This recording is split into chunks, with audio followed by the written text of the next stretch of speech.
No, I'll wait.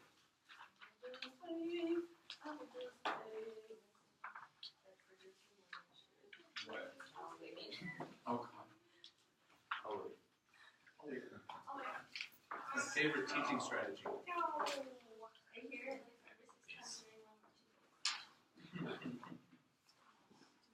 Oh. Awkward. Sorry, man. There's some extras.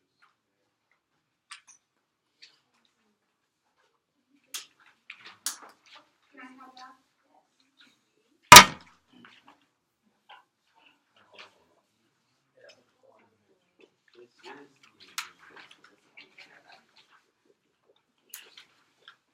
Okay, everybody got one now? So I'm looking at the one that says, you had 4305 take on midterm exam. You with me? Alright. Oh, yes. It's due at 8:30 on Tuesday, October 18th. We've got a week and a half to do this. It's open book and open notes. So you're free to look at any of your notes or the textbook or anything on Blackboard Learn to complete the exam. However, you are not supposed to talk to any other classmates about it or anybody who has already taken the course or anybody about it. Maybe your pet. You can talk to your pet about it. Oh, that's good. Yes. Just to clear. What What? if What if my pet already took this class? But no one in here has, so it's all good.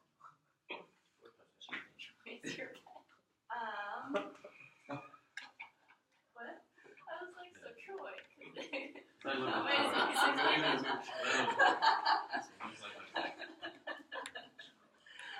Okay, then not Troy. Alright, so the exam is worth 100 points, and each question is worth 20 points.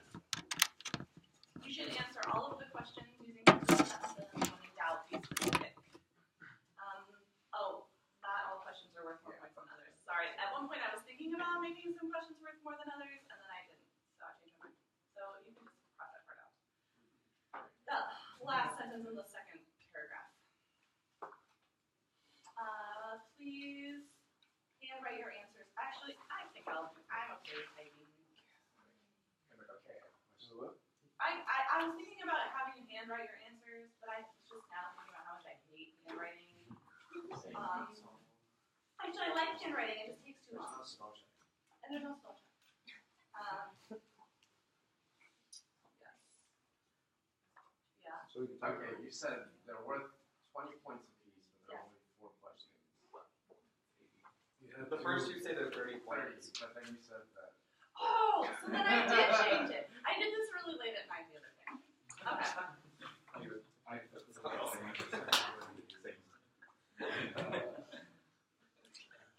I also woke up late and I haven't had any coffee, so now you're seeing that. Okay. So now you got me. You got it. Second paragraph. The last sentence of that paragraph is true, but the first sentence, with each question being worth 20 points, that is not true. So you can cross that part out. Sorry if you wrote it in pen.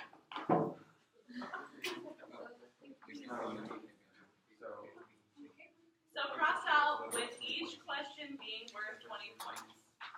Got it? Okay. All right. Please handwrite or type your answers on paper. It doesn't have to be regular notebook. When I wrote handwrite your answers, it's because I didn't want you to cheat, but you're just not going to cheat, right?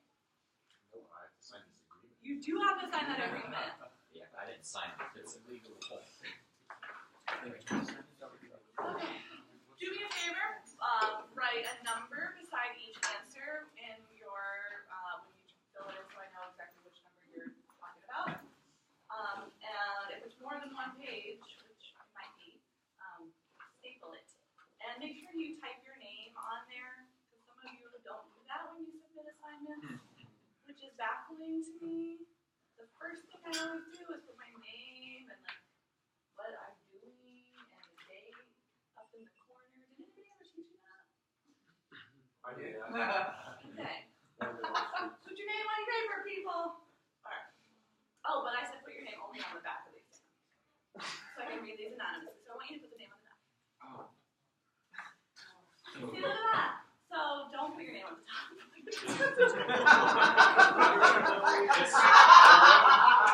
Just right on. See, today's opposite day. I want you to do the opposite.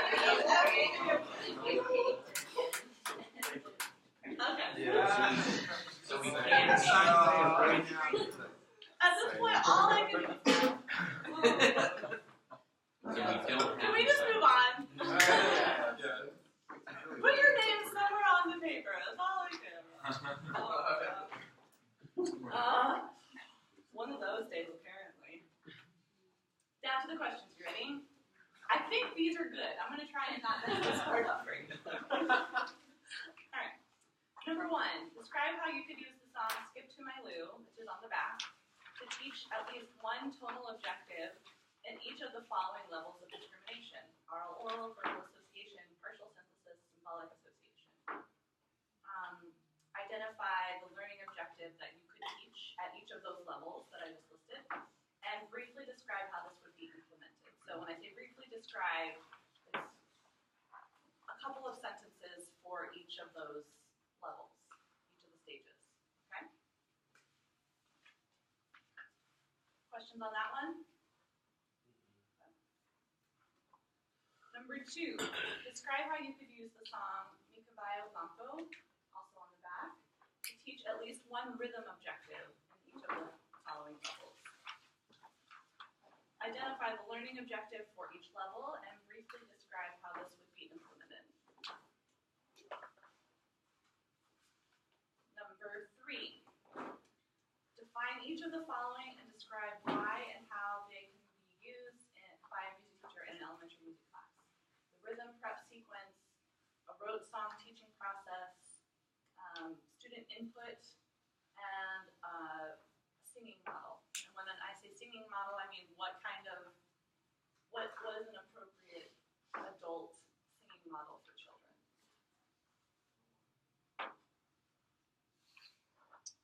And number 4, explain how a teacher could introduce a pitched instrument using an audiation-based approach. Please consider the musical sequence. So how are you going to introduce things, the content? How are you going to introduce technique? And how are you going to address student behavior in your response? Got it? Okay. Questions about the exam so far? No. Okay, thank you. Thank you, Josh. Nobody else answered. Yes, I appreciate that.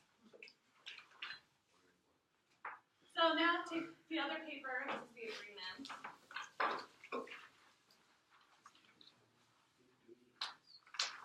It is binding because if you sign this and I find out you cheat, then you can fail. That's actually in the handbook. You know the UHS undergraduate handbook? Yeah. So if you cheat, then you can fail the assignment or you can fail the whole course. Those are the 2 consequences. And there can be a grievance filed against you. I'm just saying this not because I think you're going to go to this college. Okay. Read an initial next to each statement and then print your name and write your signature below as indicated. Your initial located next to each item below signifies your understanding and compliance with the instructions for this take-home midterm exam. I found this on the internet, and so I stole the idea. Okay, number 1. I understand that I may not share, copy, or distribute this exam or questions from this exam to anyone. I understand that I must return the examination to my instructor, E, by the stated deadline, October 18th, 2016, whether or not I complete the exam. But you are going to complete the exam. I understand this is a test, and I cannot plagiarize my answers. I cannot copy answers from other students. I understand that I may not discuss this exam with other students, current or previous, or other individuals.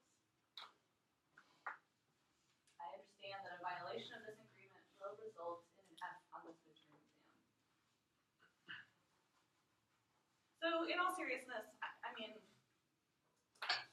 I trust you.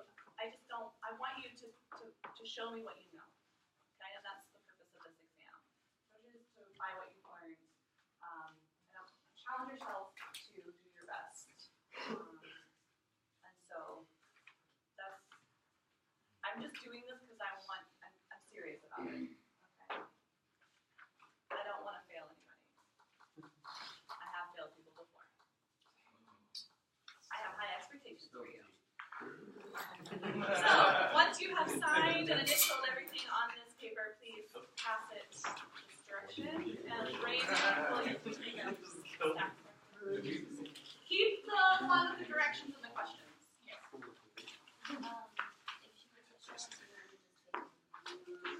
Yes.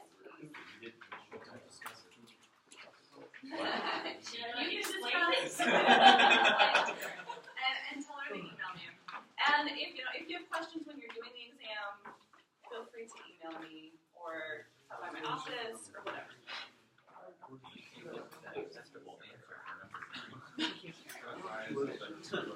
You might ask that. Would you give full credit for this answer? No. And if not, explain why. I suffered this morning. All right. You get it for every single question. Now we're going to move on to reviewing MLT. Before we do old show, What? let's review. Do you need something? No, just like okay. That was Professor Hansen.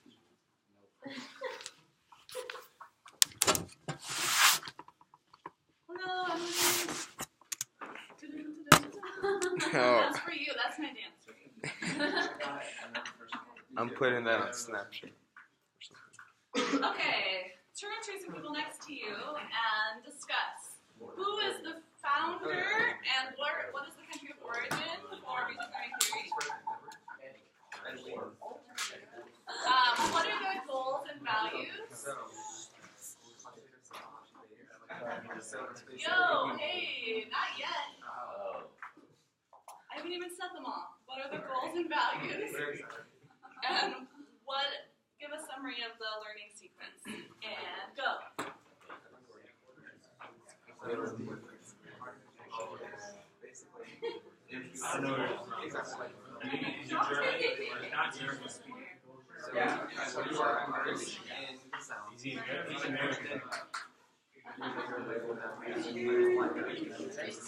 I'm not sure.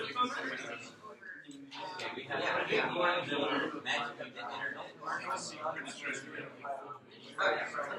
You may use the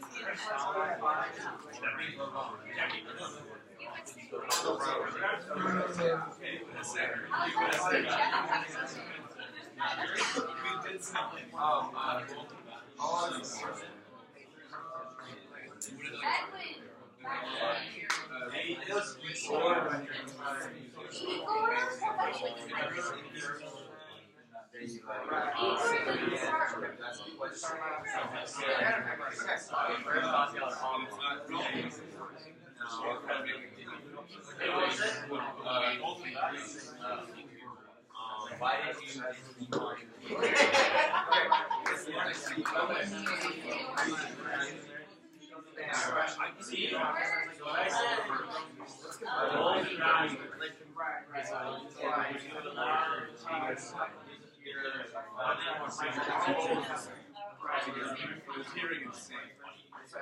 And then, based on research, that's the last question.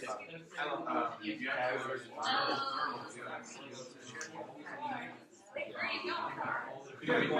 you read it first, then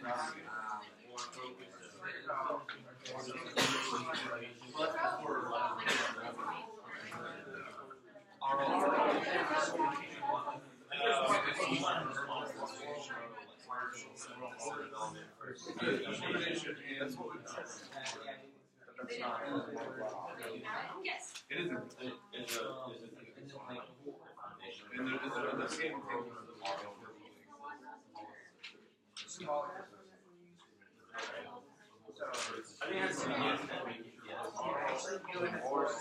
yeah, but those are on both sides. Yeah, that's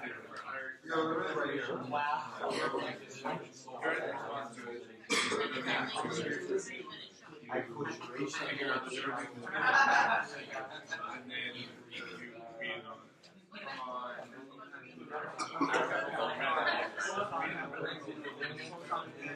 Yeah, so you learn songs like Rush. You hear everything first before you sing it easily. You're just learning slower so that it's body.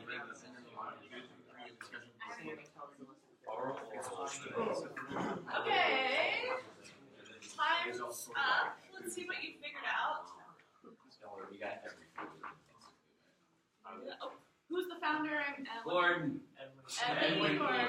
Yes. American. He is American. USA. How many of you remembered this before looking it up?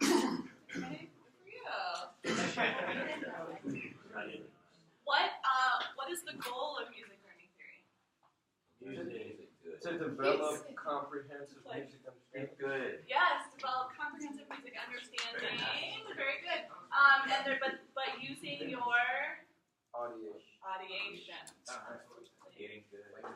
What are some values associated with this theory, this approach? Like if they can hear it in their head, they can create it. Yes, they can create it, they can perform it, they can understand it, they can evaluate it, critique it, improvise it. So anything you can do with music, it needs to come from a place of ideation. What's something else that's valued in MLT?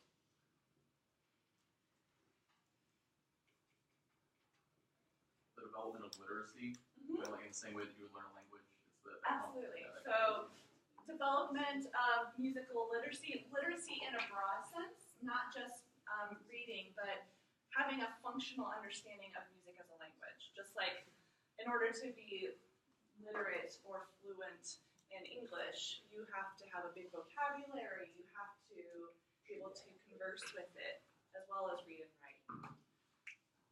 So it does value music literacy.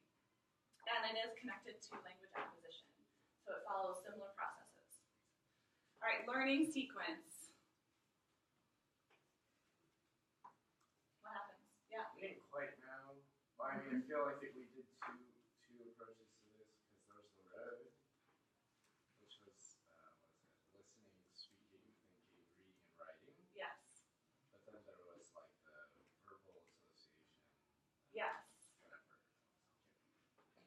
First sentence box. Yeah, the road is just a metaphor. It's more of just a simplistic way of understanding. So imagine those stages of oral, they're all connected to the listening, speaking, thinking, conversing road. Yeah. So those are kind of just similar things. But that whole idea that you need to listen first and then speak and then converse and before you read and write. So here you go. This is Ed. Did I tell you that I got to study with him? No. Oh, I did. So when I did my music learning theory levels, I've done 3 of the 4. He was still teaching the certification workshops, and so I had the privilege of getting to work with him, which is like huge. It'd be like studying with Kodai or for I don't know, John Mackey or something, right? How's that, by the way? Huh? He's definitely lost it. Is he? Is he coming to your rehearsals? Yeah. I want to go to the concert, hopefully. I'm There's very bright. single dog parenting. All right, let's talk about the goals. Okay, another thing about Dr. Gordon. Have I told you about his history, his background at all? He was the jazz bassist for Gene Krupa's band. So he was really influenced by how you hear harmony. So think about chord roots and that whole thing. I mean, I think that definitely kind of connects to his own history as a performer. just as a, did I talk to you about how he started with wanting to help college students get better, and then he just kept working through them. So after he developed, he was the one who figured out that we could test music aptitude, and he developed these tests of music aptitude to figure out where you are on a bell curve in terms of your potential to achieve musically. And you have different kinds of aptitudes. So you have a tonal aptitude, a rhythm aptitude, you have an expression aptitude. And so he wanted, after he developed this test, he thought, okay, he would give them to the college students, and he'd be like, it's too late, I can't help them. They're already, I can't help them improve their aptitude. So I've got to go younger. So he started working with high schoolers. And he's like, it's too late, I can't help them. Which is very absolutist. He's sort of an extreme personality. And then he went to middle school and elementary school, and finally he was like, oh, early childhood, like the very youngest children is where I can have the biggest influence as a teacher. So that's where he ended up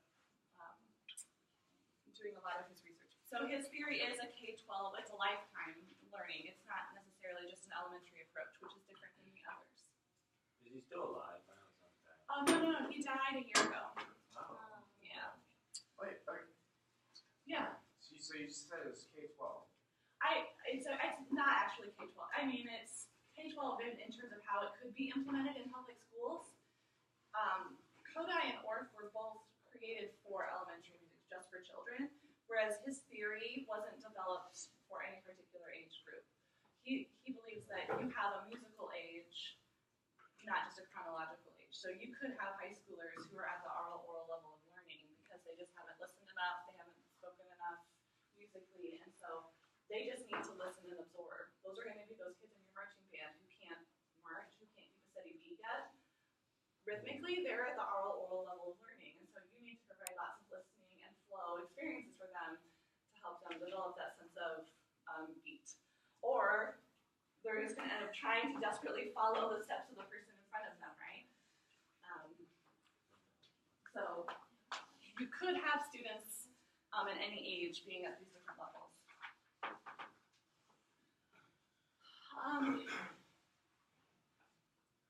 Goals. Develop musical understanding through audiation. And as you said, audiation forms the basis for everything we do. So you both, Raymond and Salvador, you hit right on both of those points that I was hoping you'd make.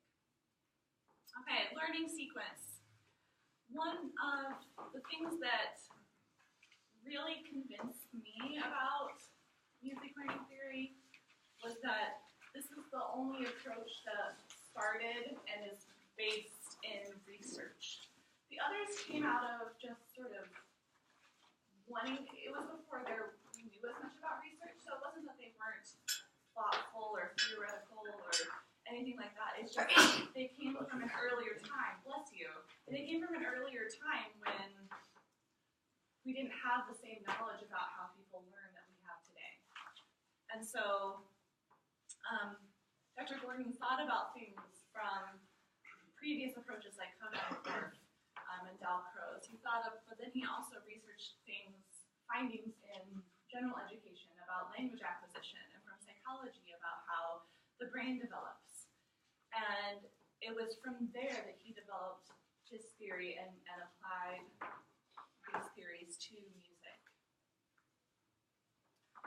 So there's part of the learning sequence is discrimination and inference. What's the difference between discrimination and inference? Discrimination, you get Yes, and inference, they figure it out. students figure it out for themselves, right? Also, parts of the learning sequence is you do familiar things before introducing unfamiliar things. So students are, when you are learning solfege, you learn solfege to a pattern that you've already heard and sung on a neutral syllable. So it's a familiar pattern orally. Does that make sense? When you learn to read, you're learning to read a pattern that you have already sung with solfege or chanted with solfege before you sight read, because that sight reading would be an unfamiliar pattern, right? Also, there is an emphasis on a variety of tonalities and meters. Why?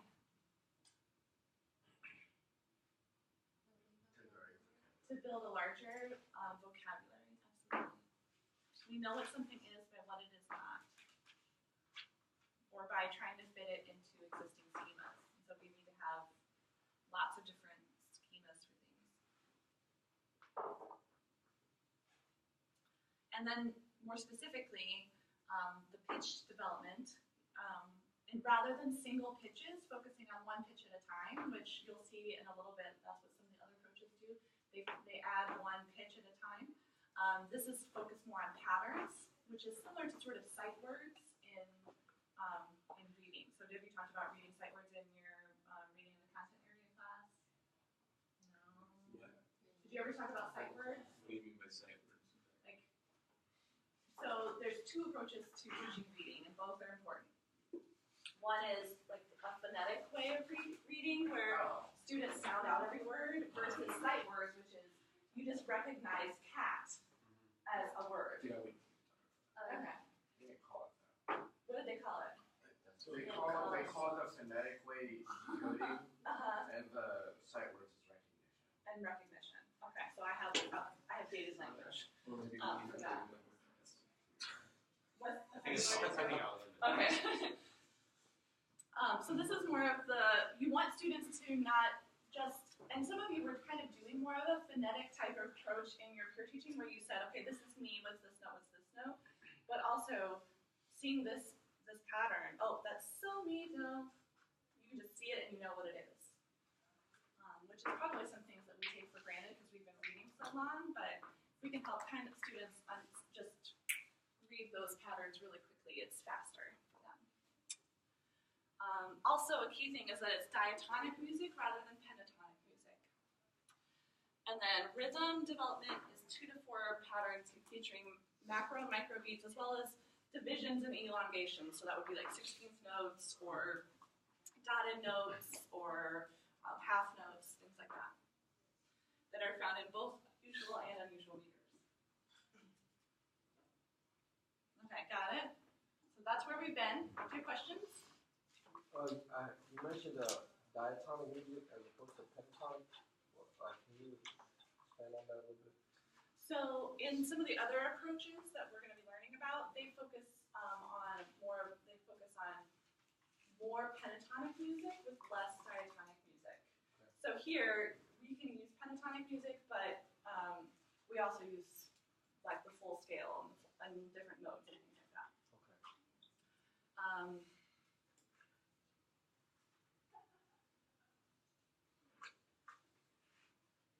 To give an analogy, I think I may have told you this before, so I'll just repeat myself if you've heard it. When kids are learning the alphabet, we give them the whole alphabet, right? And they might think that LMNOP is one letter when they're learning to sing the song. Have you ever heard kids do that? Yeah. Yeah. Because they don't know. But it's not like we're leaving out the vowels for them. We give them all the vowels, we give them all the letters. And then they just are learning to apply them as they need to. When they need to read cat or dog or ball or mom or whatever, or learn how to spell their name. They use all the letters in a need-to-know kind of way. When we focus too much on pentatonic music, then we're not helping them build that vocabulary that has fa and t. I remember, because I actually taught that way for a while, where I had my tone ladder, like this on the board.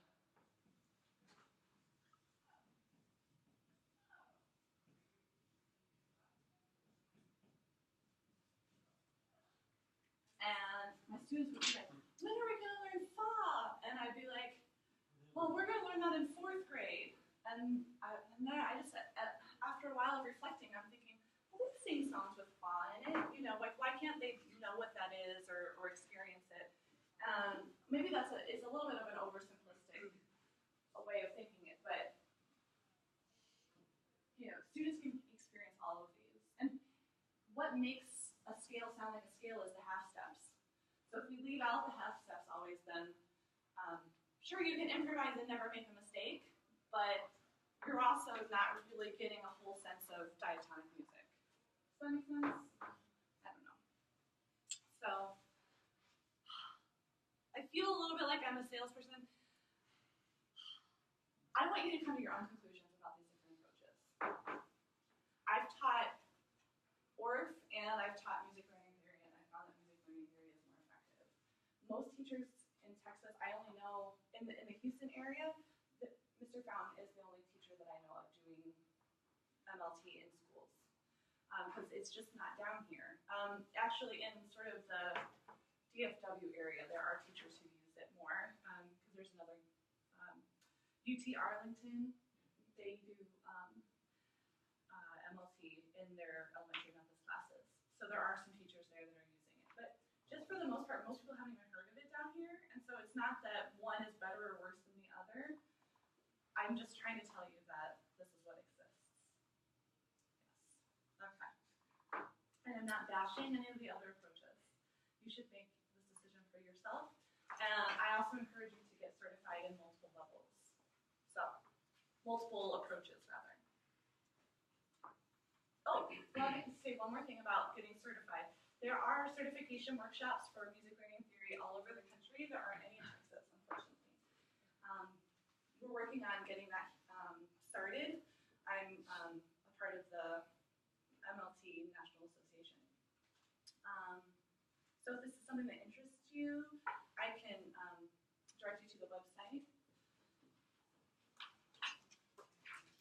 The website is called gumul.org, Gordon Institute of Music Learning, and they'll have information about all the certification workshops. And they're 2 weeks over the summer, and it's your teaching just grows so much in those 2 weeks. And I'll say that for all of the certifications. Okay, now I move on to ORF. So, ORF Schulberg, what do you know about it? Do you know anything about it? Have you heard of it? More rhythmic based. Yeah, it's definitely a lot of timely. I'm just walking around. Okay, I'm still really sick. Yeah, you look a little green still.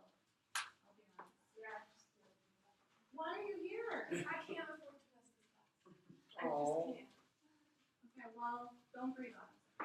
It's not a good